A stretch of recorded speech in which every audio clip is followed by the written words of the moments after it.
Hello students.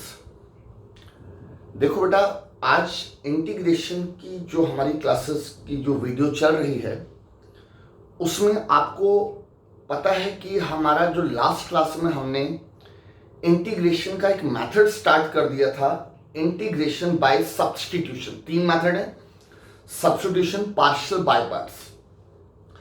Substitution से जितने जुड़े बेसिक्स हैं, किन बातों का ध्यान देना पड़ता है, ये सारे के सारे लास्ट क्लास में आपको सिखाए गए।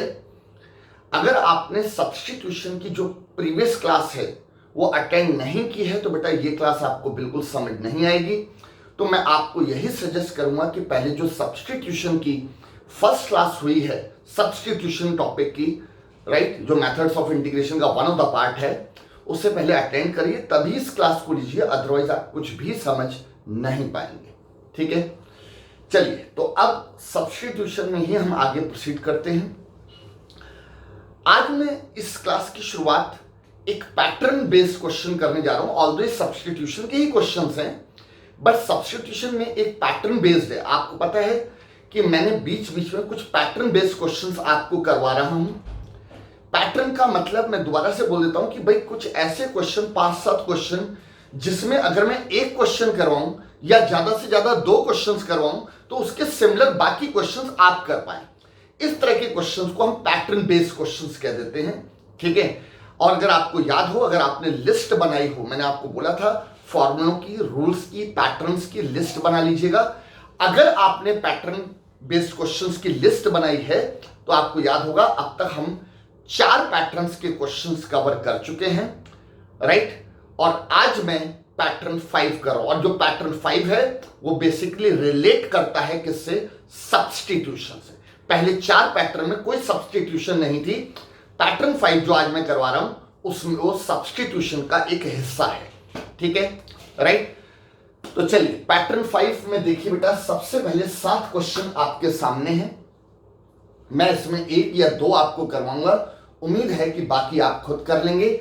एक बार बेटा इन 7 क्वेश्चन को फटाफट से आप कॉपी कर लीजिए।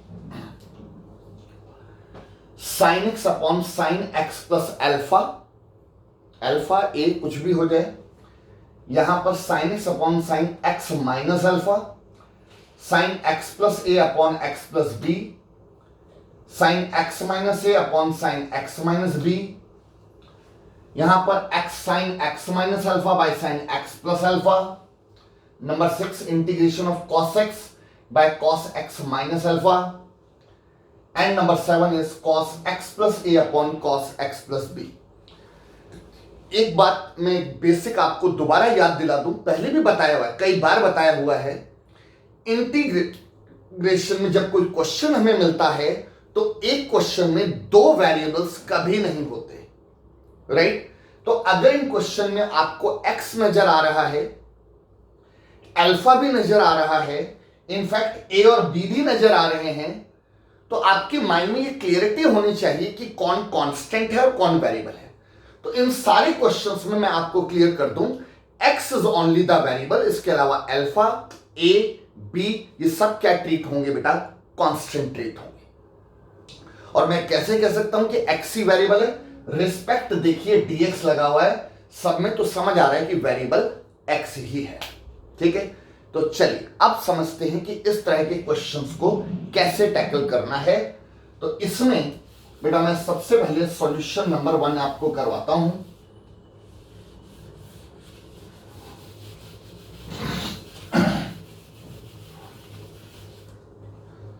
राइट, तो जरा ध्यान से अब जरा समझिए, एक ट्रिक समझिए, तरीका। इस तरह के क्वेश्चंस में बेटा हम क्या करते हैं, जो डिनोमिनेटर वाला एंगल है ना, जो भी डिनोमिनेटर वाला एंगल, अब ये ट्रिक है, जो भी डिनोमिनेटर वाला एंगल है उस एंगल को आप लेट कर लीजिए। सब्स्टिट्यूशन में जो भी डिनोमिनेटर वाला एंगल है उसको सब्स्टिट्यूट करेंगे, तो let x plus alpha equal to t. ठीक है, जो भी डिनोमिनेटर वाला एंगल है उसको हमने टी पुट कर दिया। आपको पता है सब्स्टिट्यूशन करते ही पहला काम डिफरेंशिएट और फिर dx की वैल्यू। इसको बेटा डिफरेंशिएट करेंगे with respect to x, x की एक्स के रिस्पेक्ट में डिफरेंशिएशन 1, अल्फा अभी हम जिक्र कर रहे थे, अल्फा बेटा क्या है, कांस्टेंट है, 0 हो जाएगी डिफरेंशिएशन, तो 1 plus 0 equal to d t by d x, तो यहां से dx की वैल्यू dt आ गई।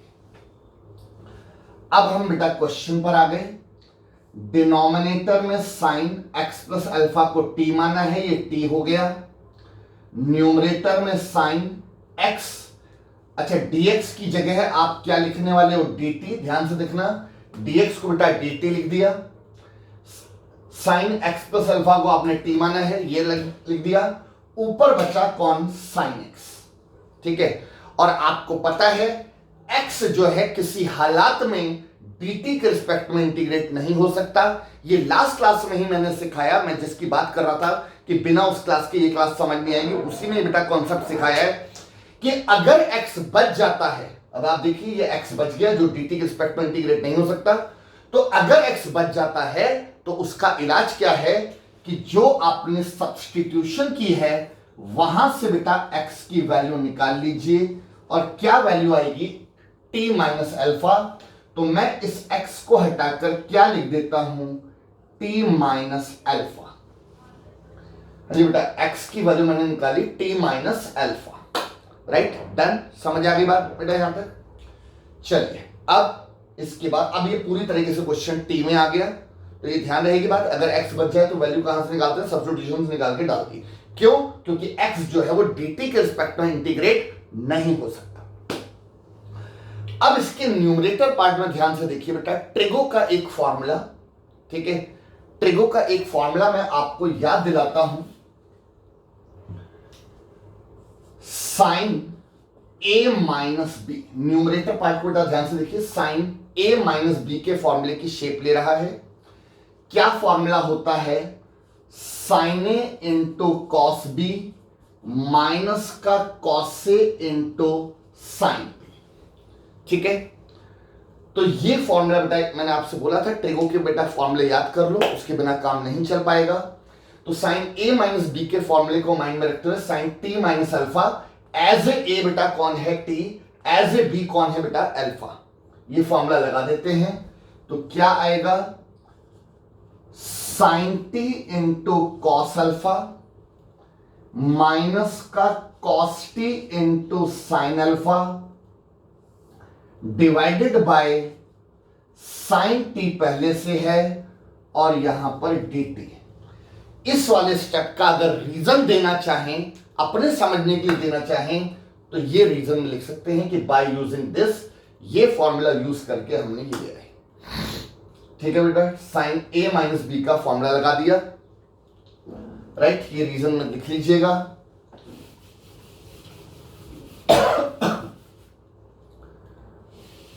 चलिए यहां तक पहुंच गए। अब आप इस डिनोमिनेटर को बेटा सेपरेट ले लीजिए, ये साइन टी जब इसके नीचे जाएगा तो साइन टी से साइन टी कैंसिल होकर क्या बचेगा, कॉस अल्फा। अरे बेटा साइन टी जब इस पार्ट के नीचे गया तो साइन टी से साइन टी कैंसिल होकर क्या बचा, कॉस अल्फा, माइनस जब ये इसके नीचे गया तो cos t by sine t, cos t by sine t क्या हो गया, cot t, cos by sine क्या होता है बेटा, कॉट। तो जब साइन टी इसके नीचे गया तो कॉस बाय साइन कॉट हो गया, और साथ में साइन अल्फा, और रिस्पेक्ट क्या चल रहा है, dt, राइट। उम्मीद है आपको स्टेप समझ आ गया होगा बेटा। सेपरेट लिया, इसके नीचे गया साइन टी से साइन टी कैंसिल हो गया, कॉस अल्फा बचा, इसके नीचे गया कॉस बाय साइन कॉट हो गया, और साइन अल्फा तो है ही। नाउ सब्ट्रैक्शन रूल से अलग अलग इंटीग्रेशन, और ये बात मैंने लास्ट क्लास में बताई, वही बात है प्रीवियस क्लास मैंने आपसे बोला था, माइंड में रखना अल्फा कांस्टेंट है, अगर अल्फा कांस्टेंट है तो बेटा कॉस अल्फा भी कांस्टेंट होगा, और ये साइन अल्फा भी कांस्टेंट होगा। तो ऐसी गलती बिल्कुल मत कीजिएगा कि आप कॉस अल्फा की इंटीग्रेशन कहीं साइन अल्फा लिख दें, राइट, ये बहुत मेजर मिस्टेक है, क्योंकि बेटा ये कॉस अल्फा है और अल्फा कांस्टेंट है तो कॉस अल्फा भी कांस्टेंट है, राइट, और बिल्कुल ऐसे साइन अल्फा भी कांस्टेंट है। तो जरा देखिएगा तरीका क्या रहेगा। मैं एक स्टेप बना देता हूं, cos अल्फा dt की अलग इंटीग्रेशन, सब्ट्रैक्शन रूल से अलग अलग इंटीग्रेशन, राइट बेटा, dt है ध्यान रखना। तो cos अल्फा dt की अलग इंटीग्रेशन माइनस इसे करेंगे तो बेटा sin अल्फा कांस्टेंट बाहर, बचेगा क्या, cot t dt। ठीक है, उम्मीद है समझ आ गया होगा भाई। ये dt होल के साथ है, तो जब आपने सब्ट्रैक्शन रूल से अलग अलग किया तो दोनों को इंटीग्रेशन सिंबल दिया, दोनों के साथ dt लगाया। ये प्योर कांस्टेंट है जी बेटा, ये प्योर कांस्टेंट है, ये कांस्टेंट इनटू वेरिएबल है, तो कांस्टेंट इनटू वेरिएबल में कांस्टेंट बाहर चला जाता है। ठीक है, अब cos अल्फा की इंटीग्रेशन अगर मैं आपसे पूछूं कुछ, अब देखो यहां पे गलती कहां होती है, देखो बहुत ध्यान से समझना बेटा, बहुत ही कॉन्सेप्चुअल चीजें हैं, छोटी छोटी चीजें हैं, ध्यान रखना। cos अल्फा की इंटीग्रेशन पूछूं, कुछ बच्चे बताएंगे sin अल्फा, जो बिल्कुल गलत है क्योंकि अल्फा कांस्टेंट है, तो cos अल्फा भी कांस्टेंट है, तो cos अल्फा की इंटीग्रेशन sin अल्फा बिल्कुल गलत है, ऐसी गलती नहीं करना, पहले भी डिस्कस किया हुआ है, राइट। अच्छा, अब कुछ बच्चे और क्या गलती करेंगे जरा देखना। कुछ बच्चे बेटा cos अल्फा की इंटीग्रेशन क्या लिखेंगे, x cos अल्फा। बेटा ये भी गलत है, क्यों, ये क्यों गलत है, आप कहेंगे ये तो ठीक है, तो हमने लास्ट क्लास में सर ने यही सिखाया था। ध्यान से देखिए बेटा, रिस्पेक्ट कौन है, dt है। अगर रिस्पेक्ट dt है तो कांस्टेंट की इंटीग्रेशन जब कांस्टेंट टू वेरिएबल होता है तो वेरिएबल कौन है, t है, तो बेटा इस बार x cos अल्फा नहीं, क्योंकि रिस्पेक्ट dt है तो इंटीग्रेशन क्या आएगी, t cos alpha.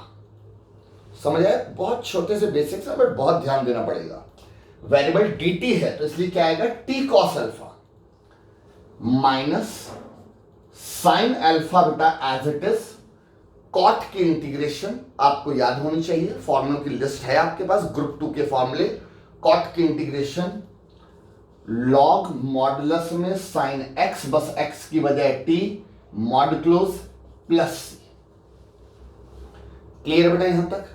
Now t की ओरिजिनल वैल्यू, इंटीग्रेशन हो गई, sin अल्फा कांस्टेंट बाहर है, कॉट की इंटीग्रेशन, कॉट x की इंटीग्रेशन होती है log sin x, बस यहां पे cot t की log sin t, और एंड में t की ओरिजिनल वैल्यू t बेटा आपने किसको लेट किया था,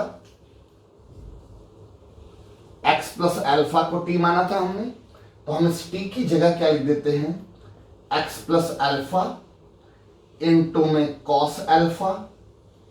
बेटा t की वैल्यू डाल दी, x प्लस अल्फा, चेक कर लेते हैं t की वैल्यू यही हमने पुट की थी, राइट।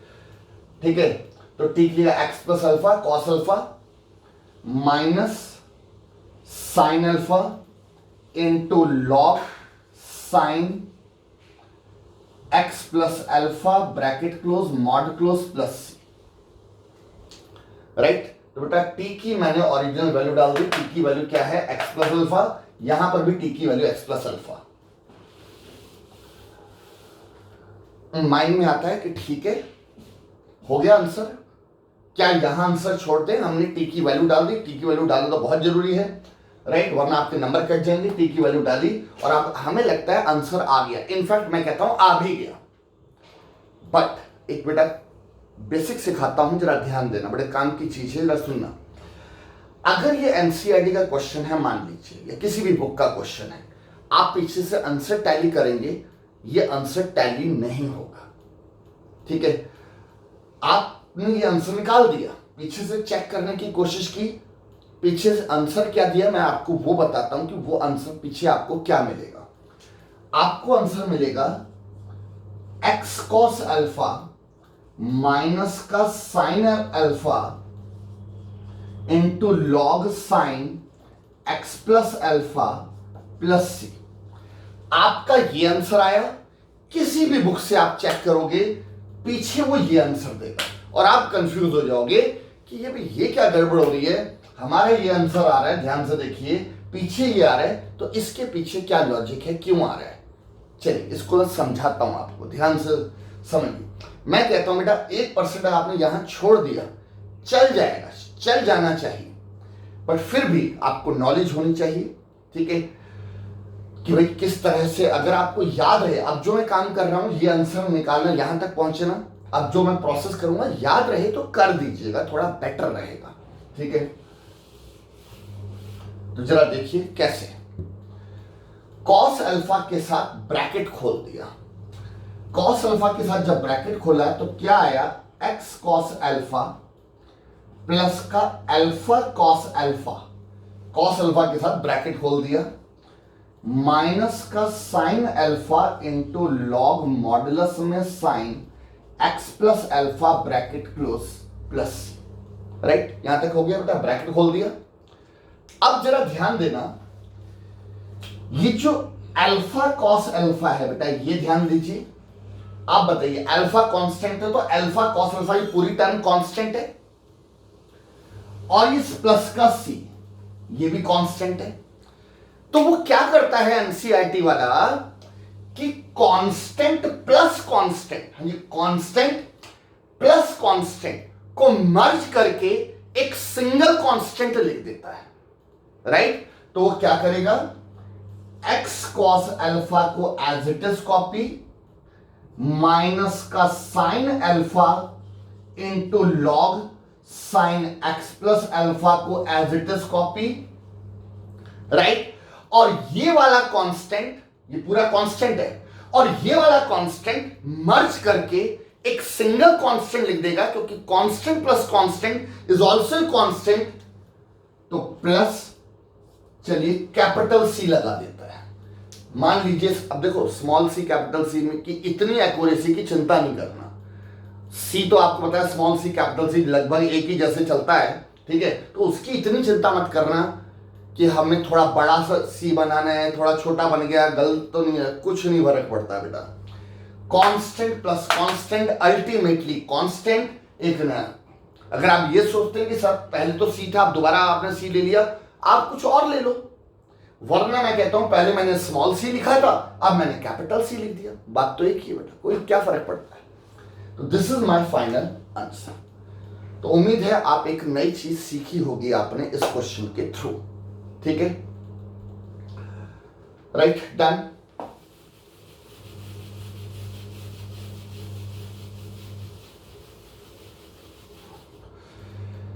चलिए, जो 7 क्वेश्चंस बेटा आपने नोट किए, उनमें मैं एक क्वेश्चन और आपको करवा देता हूं, जैसे फर्स्ट के बाद सेकंड आप लोग करिएगा, ठीक है, इसके बाद मैं एक थर्ड और करवाता हूं बेटा।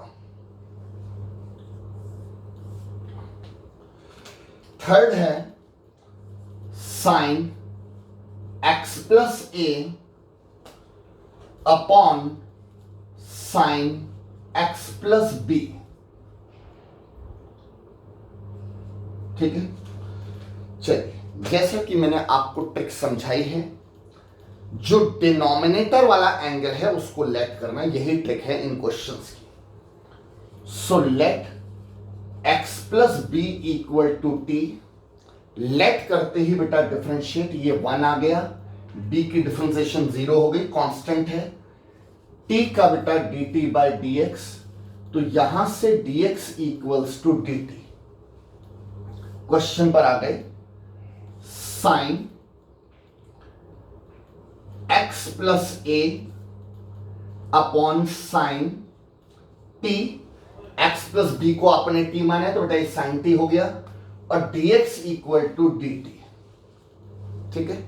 अब आप ध्यान से देखिए, रिस्पेक्ट कौन है बेटा dt, और यहां क्या आ रहा है x, x जो है किसी हालात में dt के रिस्पेक्ट में इंटीग्रेट नहीं हो सकता, तो फिर क्या करें, सब्स्टिट्यूशन से x की वैल्यू निकाल लीजिए, t माइनस बी, यहां से मैंने x की वैल्यू निकाल ली t माइनस बी, तो बेटा यहां पुट कर देते हैं साइन ब्रैकेट, x की वैल्यू मैंने क्या पुट की, t माइनस बी, ठीक है, प्लस का a पहले से है, चलिए फिलहाल राउंड ब्रैकेट ही रहने देते हैं, x की जगह बेटा मैंने क्या पुट कर दिया, t minus B, plus a पहले से है, अपॉन में साइन t dt, डन, यहां तक समझ आ रहा है।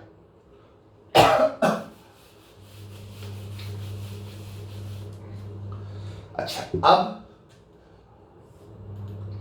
साइन ब्रैकेट न्यूमरेटर वाले पार्ट में मैं एंगल की ग्रुपिंग कैसे कर रहा हूं। देखो एक बात कंफर्म है कि जैसे अभी थोड़ी देर पहले प्रीवियस क्वेश्चन में साइन ए माइनस बी का फॉर्मूला लगा, यहां पे भी लगेगा मे बी साइन ए प्लस बी का, बट वो फॉर्मूला ट्रिगो का साइन ए प्लस बी, साइन ए माइनस बी, क्या पता किसी और क्वेश्चन में कॉस ए प्लस बी या कॉस ए माइनस बी का फॉर्मूला लग सकता है, वो तो कंफर्म है। बट उसको माइंड में रखते हुए भाई 3 के साथ तो फॉर्मूला नहीं है ना, तो मैं कैसे ग्रुपिंग कर रहा हूं जरा ध्यान दीजिएगा।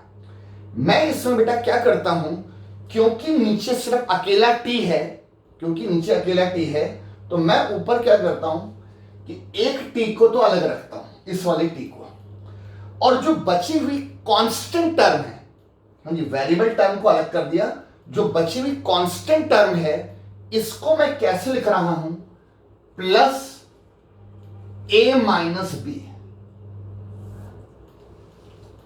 हाँ जी बेटा, माइनस बी प्लस ए को मैंने क्या लिख दिया, ए माइनस बी। बात तो एक ही है, ये क्लियर है। थोड़ा सा क्लियरिटी लाने के लिए क्या क्लियरिटी आएगी, क्या सोच के मैंने ये काम किया, जिससे कि अब मुझे नजर आए कि हाँ ये कौन सा फॉर्मूला बन रहा है। साइन ए, ये बेटा ए है, और ये पूरा अगर मैं बी मान लूं, हाँ जी ये ए, ये पूरा अगर बी मान ले, तो साइन ए प्लस बी का फॉर्मूला। तो उसको माइंड में रखते हुए मैंने क्या किया, ग्रुपिंग की। तो क्या ग्रुपिंग में क्या करना है, वेरिएबल टर्म का एक ग्रुप, ये पूरा ये एंगल की बात चल रही है, तो एंगल में ही वेरिएबल का एक ग्रुप, वेरिएबल टर्म का और कांस्टेंट टर्म का एक ग्रुप बना दिया। ठीक है, क्लियर है। अपॉन में साइन टी, बाकी बेटा डी टी तो रहेगा ही रहेगा। ठीक है, राइट, डन। तो आई होप आपको ग्रुपिंग समझ आ गई होगी। अब हर क्वेश्चन में जो बाकी क्वेश्चन आपके लिए छोड़ूंगा, हर बार ग्रुपिंग में ए माइनस बी आए ऐसा जरूरी नहीं है। क्या पता किसी ग्रुपिंग में बी माइनस ए आ रहा हो, क्या पता किसी ग्रुपिंग में ए प्लस बी आ रहा हो या बी प्लस ए आ रहा हो, बट ए और बी का ग्रुप बनाना है। अब ग्रुपिंग में ऑन द स्पॉट देखना पड़ेगा, क्वेश्चन टू द क्वेश्चन, क्यों ए माइनस बी आ रहा है, बी माइनस ए आ रहा है, एक बार। दूसरी बात, इस क्वेश्चन में यहां प्लस आ रहा है, बाकी जितने होमवर्क में जितने बाकी क्वेश्चन करेंगे हर बार प्लस आए जरूरी थोड़ी बेटा। क्या पता यहां पे माइनस आ रहा, क्या पता प्लस की बजाय माइनस आ रहा, कुछ कॉमन वगैरह लेकर, राइट। तो ये ऑन द स्पॉट सिचुएशन के हिसाब से आपको देखना है। ठीक है, तो नाउ साइन ए प्लस बी का फॉर्मूला, साइन ए प्लस बी का बेटा मैं फॉर्मूला याद दिला दूं, sine A into cos B plus cos A into sine B. ठीक है, तो यहां पर जब लगाएंगे तो एज ए कौन है बेटा, टी, एज ए बी कौन है, ए माइनस बी। फॉर्मूला लगाया, साइन ए कॉस बी, तो sign t into cos A minus B plus cos ए, तो एज ए कौन है, T, cos A sine B, B कौन, ए माइनस बी। हाँ जी बेटा, ये फॉर्मूला लगाया है, साइन ए कॉस बी प्लस कॉस ए साइन बी। ठीक है, एज ए कौन, टी, और एज ए बी कौन, A minus B, divided by sine t d t. ठीक है, और अब इस साइन टी को बेटा सेपरेट ले लेते हैं। ठीक है, ये रीजन बेटा अगर देना हो तो दे देना कि कैसे आया। हाँ जी, अब इस साइन टी को इसके नीचे अलग सेपरेट ले लेते हैं, प्लस इसके नीचे अलग ले लेते हैं। तो जब इसके नीचे गया तो बेटा साइन टी से साइन टी कैंसिल होके क्या बचा, कॉस ए माइनस बी। इसके नीचे गया बेटा, साइन टी से sign T cancel, cos A minus B, plus जब इसके नीचे गया तो cos t by sine t क्या हो गया, कॉट टी, इनटू में साइन ए माइनस बी डी टी। अब ये बाई चांस की बात है कि प्रीवियस क्वेश्चन में भी कॉट बन गया था, इस बार भी कॉट, बट जो होमवर्क करोगे आप बाकी में हो सकता है कि किसी में कॉट की बजाय टैन बन रहा हो, और टैन की भी इंटीग्रेशन आपको आती है। ठीक है, तो सिमिलर है बट थोड़ा बहुत तो बेटा इधर उधर हो सकता है। एनीवे, माइंड में फिर वही क्लियरिटी होनी चाहिए कि ए और बी कांस्टेंट है। ए और बी बेटा क्या है? कांस्टेंट है। इसका मतलब कॉस ए माइनस बी एक कांस्टेंट टर्म है और ये साइन ए माइनस बी एक कांस्टेंट टर्म है और बीच में प्लस आ रहा है। एडिशन रूल से अगर अलग अलग करें तो बेटा cos A minus B dt की अलग इंटीग्रेशन प्लस इसमें कांस्टेंट बाहर, साइन बेटा ए माइनस बी कांस्टेंट बाहर, इंटीग्रेशन ऑफ कॉट की अलग, कॉट टी dt की अलग इंटीग्रेशन, कांस्टेंट बेटा बाहर चला गया, ये तो खैर है ही सिर्फ कांस्टेंट। फिर वही बात, कांस्टेंट की इंटीग्रेशन कांस्टेंट इनटू वेरिएबल, तो ये बेटा कांस्टेंट है, इसकी integration constant into variable, variable कौन रहेगा? t, क्योंकि रिस्पेक्ट dt है, तो क्या लिखेंगे? t into cos A minus B plus sign A minus B बेटा बाहर का बाहर, और कॉट की इंटीग्रेशन आपको पता है क्या होती है? लॉग साइन एक्स, बस यहां पे x की बजाय t है प्लस सी, राइट। और अब t की ओरिजिनल वैल्यू,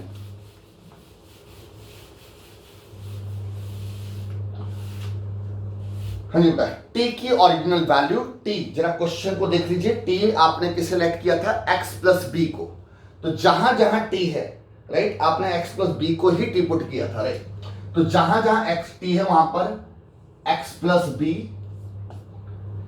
इंटू में sine a minus B plus sine a minus B into में लॉग साइन t, t की वैल्यू बेटा क्या? x plus B mod close plus C, तो बेटा इस वाले t की जगह भी x प्लस बी डाल दिया, इस वाले t की जगह भी x प्लस बी, क्योंकि हमने ये लेट किया था। फिर वही बात प्रीवियस क्वेश्चन वाली, मे बी आप यहां आंसर छोड़ दें, चल जाएगा, बट वो एनसीईआरटी या कोई भी बुक वाला सॉल्व करेगा, सिंप्लीफाई करेगा। अब वो क्या करेगा? इस कॉस को बेटा मल्टीप्लाई करेगा, ब्रैकेट खोलेगा, तो x कॉस ए माइनस बी प्लस का b कॉस ए माइनस बी प्लस का साइन ए minus B into log sine x plus B plus C. अगले स्टेप में बेटा ये ध्यान देना, पूरी कांस्टेंट टर्म है और ये कांस्टेंट टर्म है, तो कांस्टेंट प्लस कांस्टेंट को वो मर्ज करके एक सिंगल कांस्टेंट लिख देगा, राइट। तो answer is x cos A minus B plus का sine a minus B into log sine x plus B mod close plus सी, ये आंसर मिलेगा। कांस्टेंट प्लस कांस्टेंट की जगह चलिए मैं कैपिटल C लगा देता हूं, कांस्टेंट। चलिए ये क्लियर है, and this is the final answer. तो उम्मीद है कि बेटा इन 7 में से जो 2 मैंने करवा दिए ये तो आप दोबारा कर ही लेंगे, और बाकी 5 आपको और करना है। करके आपको मैं चलिए इस बार आंसर भी दे देता हूं इस तरह के, कि जिससे कि आप करने के बाद अपने आंसर्स को टैली कर पाए।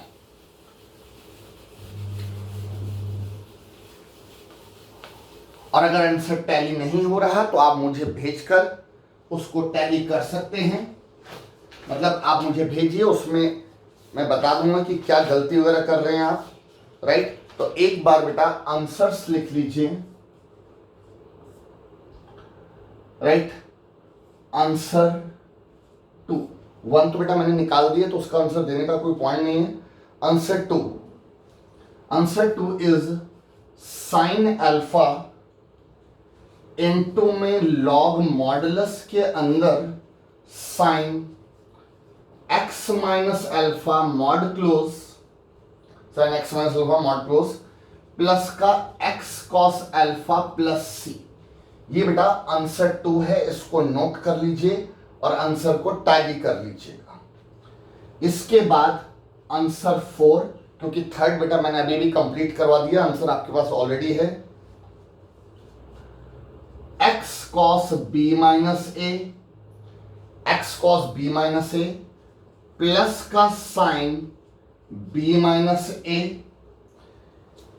इनटू में लॉग मॉडुलस में sine x minus B bracket close mod close plus C. Right, ध्यान से बेटा आंसर कॉपी कर लीजिएगा, बी है answer 4। Now answer 5, answer 5 is x cos 2 अल्फा माइनस का साइन 2 अल्फा लॉग मॉडुलस में sine x plus alpha plus C. ठीक है, answer 6 x minus A into में कॉसे, जी बेटा x माइनस ए इंटू में कॉसे माइनस का साइन ए इंटू में log modulus sec x minus A bracket close mod close plus log sec x minus a, and answer 7 cos a minus b into में log sin x plus b mod close log sin x plus b minus का x sin a minus b, जी minus का x sin a minus b plus c, this is my final answers। ठीक है, तो ये बेटा 7 question, I hope बड़े काम के क्वेश्चन आपने सीखे। एग्जाम में कोई एक आएगा और मैं कहता हूं थोड़ा बहुत इधर उधर घुमा भी दे, तो अब आपको पैटर्न समझ आ गया कि इस तरह के क्वेश्चंस को किस तरह से आपने टैकल करना है। ठीक है, तो ये 7 क्वेश्चन जो 2 मैंने कराए बेटा वो दोबारा प्लस रिमेनिंग 5 क्वेश्चंस करने हैं, करके आंसर टैली करने हैं। ठीक है, और उम्मीद है कि इन क्वेश्चंस को करने के बाद कुछ कॉन्सेप्ट्स भी काफी आपके रिवाइज होते हैं और क्लियर होते हैं। ठीक है,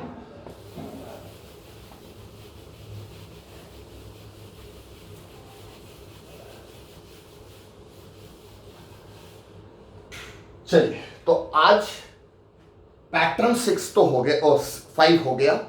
आज की क्लास में मैं अभी कोई और पैटर्न अगर भी डिस्कस नहीं कर रहा, अब मैं आपको वही सब्स्टिट्यूशन पर कुछ और क्वेश्चंस की मैं बेटा प्रैक्टिस करवाने जा रहा हूं, क्योंकि मुझे लगता है कि ये कुछ ऐसे क्वेश्चंस हैं जो हैं तो सब्स्टिट्यूशन के पर थोड़े से ट्रिकी क्वेश्चंस हैं। राइट, और ये क्वेश्चंस आपके होमवर्क में थे और उम्मीद है कि शायद ये ज़्यादातर बच्चों के डाउट्स निकलते हैं, तो इसलिए मैं इन क्वेश्चंस को कवर कर रहा हूं। ये आपकी एनसीईआरटी 7.2 में से या 7.3 में से कुछ सेलेक्टेड क्वेश्चंस में आपकी प्रैक्टिस के लिए करवा रहा हूं, सब्स्टिट्यूशन के ऊपर है। ठीक है, राइट, तो चलिए बेटा क्वेश्चंस देखिए।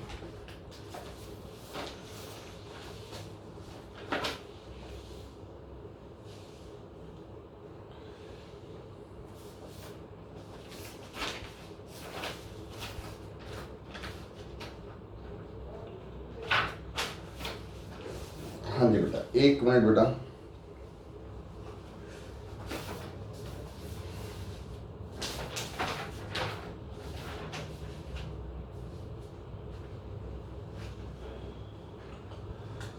चलिए, ये बेटा एनसीईआरटी 7.2 में से क्वेश्चन है, integration of root tan x upon sin x into cos x। ठीक है, 7.2 एक्सरसाइज का क्वेश्चन है। जहां तक मुझे ध्यान आ रहा है ये 7.2 का 34th क्वेश्चन है, पर चलिए नंबरिंग का फर्क नहीं पड़ता, आप क्वेश्चन को कैसे करना है वो देखिए। ठीक है, अब जब ये क्वेश्चन आपके सामने आया तो आपको सब्स्टिट्यूशन क्या स्ट्राइक करनी चाहिए।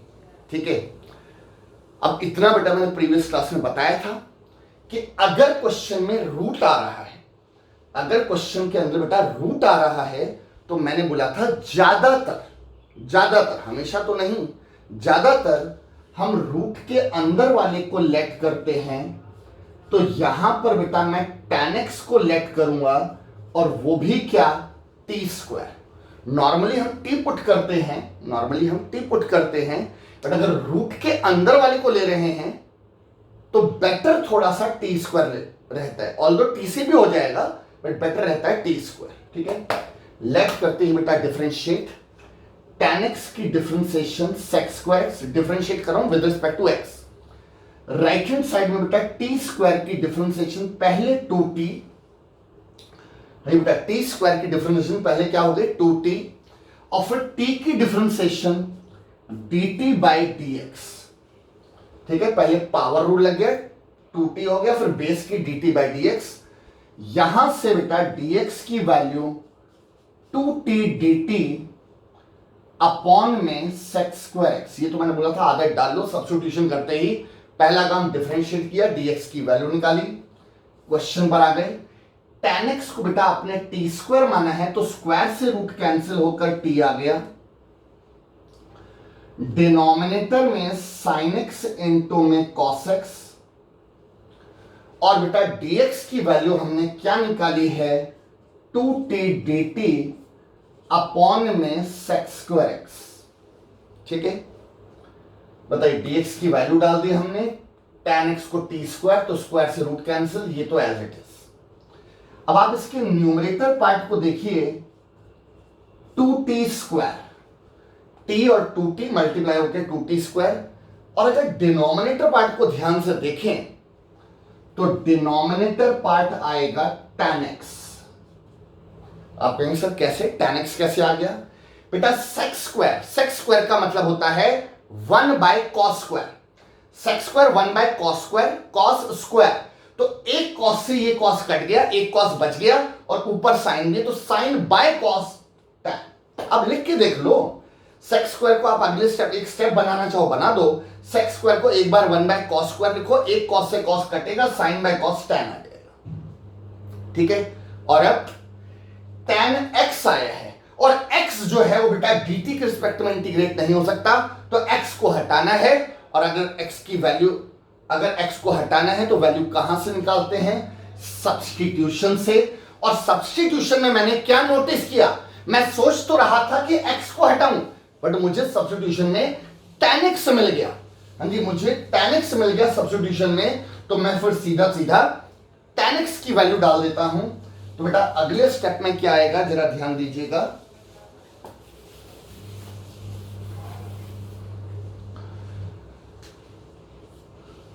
2t स्क्वायर, हाँ जी बेटा 2t स्क्वायर अपनी जगह, ये जो tan x है, ठीक है, इस tan x की, वैसे मुझे x हटाना था बट मुझे क्या हटता हुआ आराम से नजर आया कि पूरा का पूरा tan x ही हटा देते हैं। tan x बेटा कितना है t स्क्वायर, ठीक है, और साथ में dt, क्लियर। और अब t स्क्वायर से बेटा t स्क्वायर कैंसिल, तो क्या बचेगा 2dt, t स्क्वायर से t स्क्वायर कैंसिल, 2dt। 2 किस कैटेगरी में है, प्योर कांस्टेंट, कांस्टेंट की इंटीग्रेशन, हाँ जी बेटा कांस्टेंट की इंटीग्रेशन, कांस्टेंट इनटू वेरिएबल, तो वेरिएबल कौन है dt, तो कितना आ जाएगा बेटा 2t प्लस c, हाँ जी 2 प्योर कांस्टेंट, कांस्टेंट की कांस्टेंट टू वेरिएबल, वेरिएबल में dt, तो t आ गया, और n में t की ओरिजिनल वैल्यू, tan x को आपने t स्क्वायर माना है, तो यहां से अगर t की वैल्यू निकालेंगे, स्क्वायर हटाएंगे तो बेटा रूट लग जाएगा, तो 2 root tan x plus c, ये मेरा फाइनल आंसर है। थोड़ा सा जिसे कहते हैं कैलकुलेशन पे आपको ज्यादा ध्यान देना है, नोट करिए बेटा फटाफट।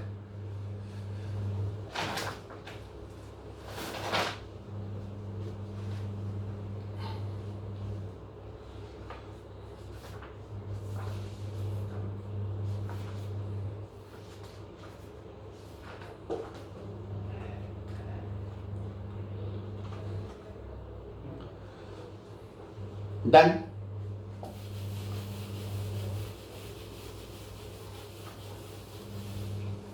ऐसे ही बेटा मैं 7.2 में से एनसीईआरटी में से कुछ और भी डाउट्स जो मुझे लगता है कि आपके डाउट हो सकते हैं, वो जरा मैं और भी आपके साथ डिस्कस कर लेता हूं। ठीक है, एक क्वेश्चन देखिए बेटा, ये काफी स्टूडेंट्स का डाउट होता है एक्स क्यूब माइनस 1 की पावर 1/3, एक्स क्यूब माइनस 1 की पावर 1/3 इंटू में एक्स टू द पावर 5। ठीक है, ये 7.4 का बेटा 12th क्वेश्चन है, जो उम्मीद है बहुत स्टूडेंट्स का डाउट होता है, तो इस डाउट को एक बार हम देख लेते हैं। चलिए शुरू करते हैं। सबसे पहली बात, पावर 1/3 का मतलब समझते हैं ना, क्यूब रूट। एक चीज होती है स्क्वायर रूट, पावर 1/3 का मतलब क्यूब रूट। अब आप समझिए जरा ध्यान से, अगर मैंने आपको यह सिखाया है कि स्क्वायर रूट वाले क्वेश्चन में रूट के अंदर वाले को आप टी या टी स्क्वायर लेंगे तो बेटर ऑप्शन है, तो वही बात बेटा यहां पर आ गई कि अगर ये क्यूब रूट है, अगर स्क्वायर रूट में मैं बोलता हूं कि रूट के अंदर वाले को टी स्क्वायर लेना बेटर है, तो क्यूब रूट में मैं क्या बोलूंगा कि क्यूब रूट के अंदर वाले को टी क्यूब लेना बेटर ऑप्शन है। तो अगर स्क्वायर रूट में टी स्क्वायर बेटर है तो क्यूब रूट में टी क्यूब बेटर है। तो बेटा आप देखो पावर 1/3 है, 1/3 का मतलब क्यूब रूट। अब ये क्यूब रूट बेटा किसके ऊपर लगा हुआ है? ये क्यूब रूट इसके ऊपर लगा हुआ है, राइट। अगर क्यूब रूट बेटा इसके ऊपर लगा हुआ है तो हम इसको लेट कर लेते हैं कि x cube minus 1 equal to t cube. अकेले टी लेट करके भी हो जाएगा, कैलकुलेशन थोड़ी टफ होगी, बेटर रहेगा कि हम क्या ले लें, टी क्यूब। लेते ही बेटा पहला काम डिफरेंशिएट करना है with respect to x. X cube की differentiation 3x square, x cube की 3x स्क्वायर, 1 की तो बेटा 0, टी क्यूब की 3t स्क्वायर इंटू में dt बाई dx। बेटा dt by dx chain rule, power rule लगाने के बाद बेस भी तो डिफरेंशिएट होगा। बेस में कौन है t, रिस्पेक्ट कौन है x, तो dt बाई dx। इसमें बेस में कौन था x, x के रिस्पेक्ट में 1 हो गई, इसलिए कुछ लिखा नहीं। फिलहाल बेटा 3 से 3 कैंसिल, तो यहां से dx की value t square dt upon में x स्क्वायर। 3 से 3 कट गया, dx ऊपर गया, x स्क्वायर नीचे गया, ये बेटा dx की वैल्यू आ गई। और अब क्वेश्चन पर आ गए, इस ग्रीन सर्कल वाले पार्ट को आपने टी क्यूब लिया है। अगर इस वाले पार्ट को बेटा टी क्यूब लिया है और उसके ऊपर पावर 1/3 है, तो क्यूब से क्यूब रूट, जैसे स्क्वायर से स्क्वायर रूट कटता है, क्यूब से क्यूब रूट कट जाएगा, तो बेटा सिर्फ टी बचेगा। जी, इसको आपने टी क्यूब लिया है तो क्यूब से क्यूब रूट कट के टी बचा, इनटू में एक्स की पावर 5 है, इनटू में बेटा एक्स की पावर 5 है, और dx की जो वैल्यू है वो क्या है, T square dt upon x square. हाँ जी बेटा, dx की वैल्यू ये डाल दी मैंने। x की पावर 5 पहले से था और इसमें तो पता ही है टी क्यूब डालते, इस क्यूब से क्यूब रूट करके टी बचा। अब ध्यान देना बेटा, ये वाला t और ये वाला टी स्क्वायर तो टी क्यूब हो गया, ये t और टी स्क्वायर टी क्यूब, ये एक्स स्क्वायर से इसको काटा तो बेटा एक्स क्यूब और साथ में dt। ठीक है, और प्रॉब्लम क्या है, x जो है किसी हालात में dt के रिस्पेक्ट में इंटीग्रेट नहीं हो सकता, तो इसकी वैल्यू हम कहां से निकाल लेते हैं, सब्स्टिट्यूशन से। ये तो आपको पता है, अगर x बच जाता है तो वैल्यू वहां से निकालते हैं, राइट। तो अब हम ये वैल्यू बेटा वहां से निकालेंगे फ्रॉम सब्स्टिट्यूशन, राइट। तो बेटा टी क्यूब इंटू में एक्स क्यूब की वैल्यू अगर आप यहां से निकालें तो टी क्यूब प्लस 1 आ जाएगी। एक्स क्यूब की वैल्यू बेटा क्या निकल गई, टी क्यूब प्लस 1, और dt का तो dt रहेगा, एक्स क्यूब की वैल्यू वहां से टी क्यूब प्लस 1 आ गई। बाकी बेटा ब्रैकेट ओपन कर लेते हैं, t की power 6 plus T cube dt। ठीक है, और अब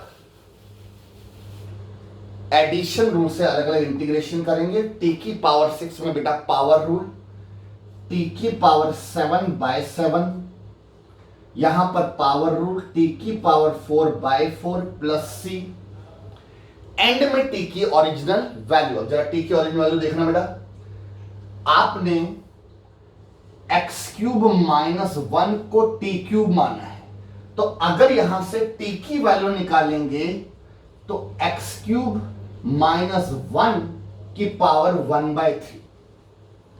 जब स्क्वायर हटता है तो दूसरी साइड स्क्वायर रूट आता है, जब ये क्यूब हटेगा तो बेटा दूसरी साइड क्यूब रूट लग जाएगा, और क्यूब रूट का मतलब पावर 1/3। हाँ जी, क्यूब हटा तो इसके ऊपर क्यूब रूट लगेगा, और क्यूब रूट का मतलब पावर 1/3। ये टी की वैल्यू हो गई। ये टी की वैल्यू बेटा यहां डाल देते हैं, तो टी की जगह क्या डाला, x³ - 1 की पावर 1/3। ये तो बेटा टी की वैल्यू है, और इसके ऊपर पावर 7 का 7 लगी हुई है, और अपॉन में 7 अपनी जगह है। टी की मैंने ये वैल्यू डाली, पावर 7 एज इट इज। ऐसे ही इस टी की वैल्यू डाली, x³ - 1 की पावर 1/3।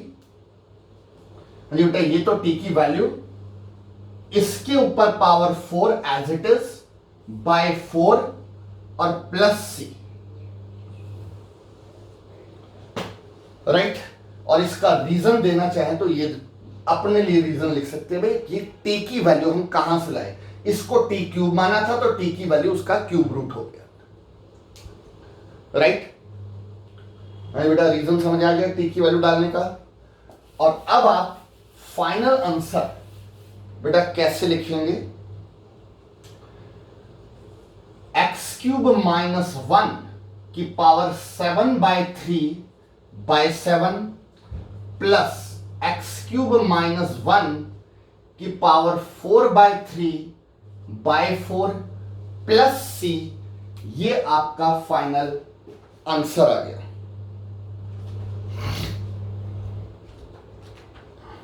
नोट कर लीजिए बेटा फटाफट।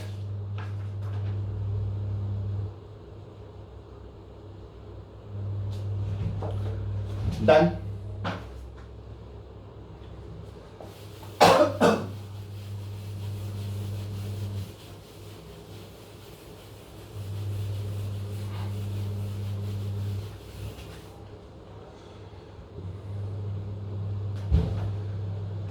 हाँ जी,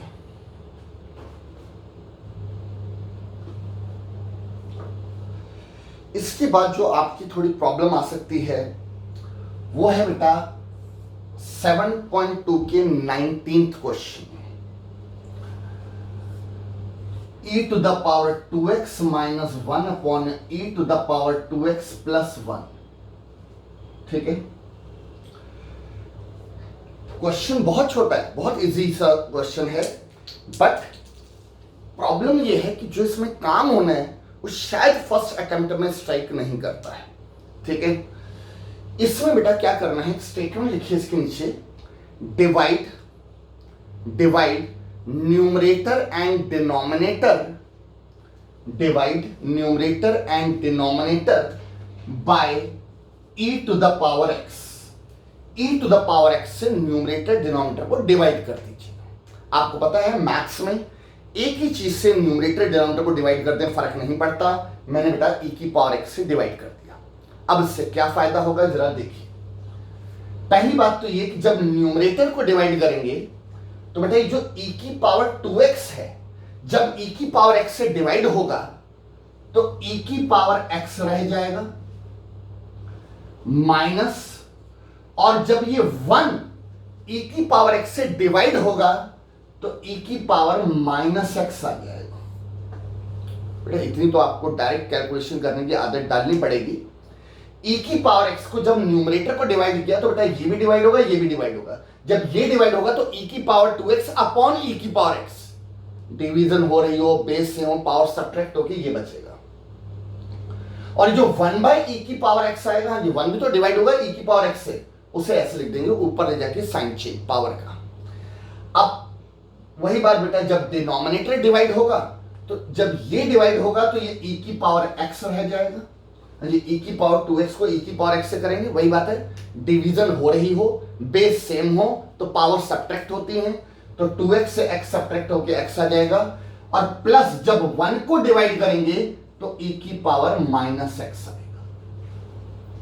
ठीक है, और अब आप कहेंगे सर फायदा, फायदा तो तब आपको समझ आएगा अगर आपको रूल्स पता है। 6 रूल्स हैं अभी आपके पास लिस्ट में, लिस्ट चेक करिएगा और उन 6 रूल्स में से रूल नंबर 6 आखिरी रूल क्या था, अगर डिनोमिनेटर की डिफरेंशिएशन न्यूमरेटर बने, अगर डिनोमिनेटर की डिफरेंशिएशन न्यूमरेटर बने तो इंटीग्रेशन होता है लॉग डिनोमिनेटर प्लस सी। रूल नंबर 6 बेटा एक बार रिवाइज कर लीजिएगा, integration of numerator by denominator को हम लॉग डिनोमिनेटर प्लस सी लिख सकते हैं। कब लिख सकते हैं, when d by d x of denominator is exactly equal to numerator. Exactly equal होना चाहिए, और थोड़ा बहुत इधर उधर होता है तो बनाना पड़ता है, बट यहां पर इस बार थोड़ा बहुत इधर उधर भी नहीं हो रहा। डिनोमिनेटर की डिफरेंशिएशन एग्जैक्टली न्यूमरेटर बन रही है। e की पावर x का डेरिवेटिव e की पावर x होता है और e की पावर माइनस x का डेरिवेटिव सेम e की पावर माइनस x, और चेन रूल लगाओगे तो माइनस x का माइनस आ जाएगा। आप इसको डिफरेंशिएट करके देख लीजिए, यही आ रहा है। तो इसकी integration log denominator plus c answer, rule number 6।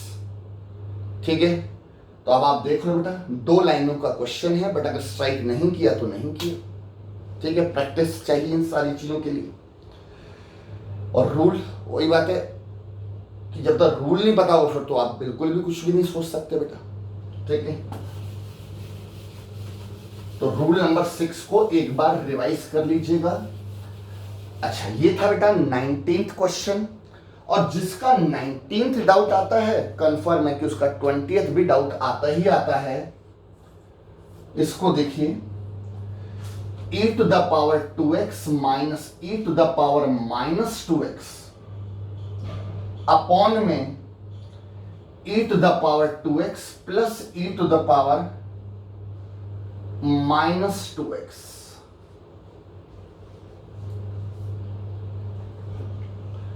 ठीक है, अब इसमें भी अगर आप बेटा ध्यान से देखें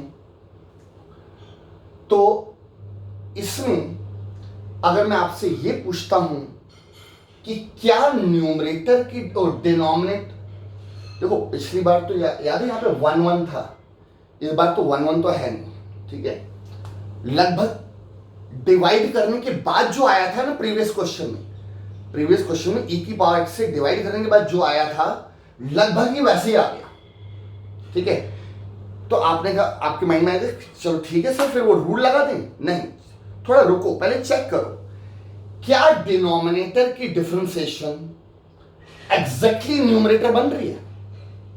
चेक करो, इसकी डिफरेंशिएशन बेटा e की पावर 2x की डिफरेंशिएशन e की पावर 2x इंटू 2, हाँ जी बेटा इंटू 2, और इसको करेंगे तो इसकी डिफरेंशिएशन आप करके देखिए e की पावर माइनस 2x, हाँ जी इसको डिफरेंशिएट करेंगे e की पावर माइनस 2x सेम, और चेन रूल बोलता है पावर को भी करना है, तो इसकी डिफरेंशिएशन आएगी -2, तो यहां आएगा -2।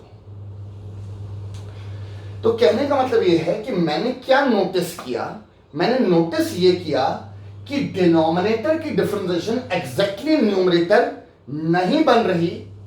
डिनोमिनेटर की डिफरेंशिएशन ये होती है, न्यूमरेटर में ये है, एग्जैक्टली नहीं बन रही, बट हां बनने के बहुत करीब है, बनने के बहुत करीब है। जरा सी 2 की प्रॉब्लम आ रही है, जरा सा इसको 2 मिल जाए, इसको 2 मिल जाए तो ये बन जाएगा, राइट। तो मैंने क्या बोला था, कई बार चीजें बनी बनाई मिल जाती, कई बार थोड़ा बनाना पड़ता है। तो बस इसको माइंड में रखते हुए कि डिनोमिनेटर की डिफरेंशिएशन न्यूमरेटर बन जाए, मैं बेटा इस न्यूमरेटर को 2 से मल्टीप्लाई कर देता हूं, तो 2 इंटू ई की पावर 2x माइनस 2 इंटू ई की पावर माइनस 2x अपॉन में e की पावर 2x प्लस e की पावर माइनस 2x। अब क्योंकि मैंने न्यूमरेटर को बेटा 2 से मल्टीप्लाई किया तो बैलेंसिंग के लिए 2 से डिवाइड भी कर दिया, 2 से मल्टीप्लाई किया तो बाहर बेटा बैलेंसिंग के लिए 2 से डिवाइड कर दिया। और अब 1/2 बाहर का बाहर, और अब आप चेक कर सकते हैं डिनोमिनेटर की डिफरेंशिएशन एग्जैक्टली न्यूमरेटर बन रही है। अगर बन रही है तो क्या आंसर देंगे, लॉग डिनोमिनेटर प्लस सी, ये बेटा मेरा आंसर आ गया।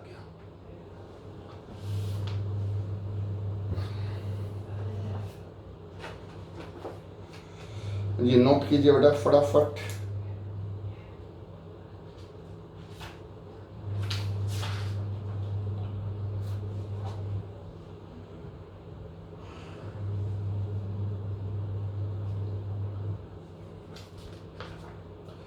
और देख लेते हैं कोई और।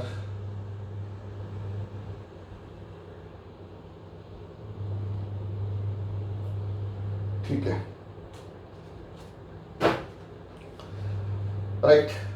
तो ये बेटा मैंने 7.2 के जो मेजर क्वेश्चन मुझे लगता है कि जो डाउट्स हो सकते हैं वो मैंने आपके ले लिए हैं। ठीक है, इसके अलावा कोई और डाउट होगा तो आप मुझसे अलग से पूछ सकते हैं और भी। ठीक है, 7.2 एनसीईआरटी और बाकी जो पैटर्न करवाया उसको कर लीजिएगा बेटा, और इनके साथ 7.2 को एक बार और रिवाइज कर लीजिएगा। ठीक है, डन। बाकी एक छोटा सा कॉन्सेप्ट और बता दूं कि अगर पीछे, अगर इस आंसर को एनसीईआरटी का क्वेश्चन है, पीछे आप आंसर देखेंगे ना, आपको मॉडुलस की बजाय ब्रैकेट मिलेगा। अब आप कहेंगे सर हर बार तो आप बोलते हो लॉग के साथ मॉडुलस लगा दो, इस बार वो ब्रैकेट लगा हुआ है, क्यों ब्रैकेट क्यों लगा रहे हैं?